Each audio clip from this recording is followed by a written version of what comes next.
आप तमाम नाजरीन का MK न्यूज़ में इस्तकबाल है। हैदराबाद में दरियाए मूसा पानी से लबरेज होने वाला है क्योंकि Hyderabad metropolitan water supply and sewerage board के ओहदेदारों ने हिमायत सागर फ्लड गेट खोल दिए हैं। जुमा के रोज़ हुकाम ने ज़खायर में 17 में से 4 गेट खोला है। ये फैसला अभी ज़खायर पानी की सतह में 1763.5 की फुल टैंक लेवल के मुकाबले में 1763.15 फीट तक पहुँचने के बाद किया गया है।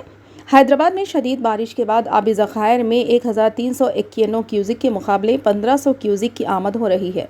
चारों दरवाजे 1 फीट की बुलंदी पर खोले गए हैं। इजाफी पानी छोड़ने के लिए हिमायत सागर के गेट उठाए जाने के बाद मूसा नदी की सतह जल्द बुलंद होने वाली है। आइए देखते हैं हमारे नुमाइंदे अब्दुल रऊफ की रिपोर्ट पेश है। चैनल को लाइक करें, शेयर करें और सब्सक्राइब ज़रूर कर लें।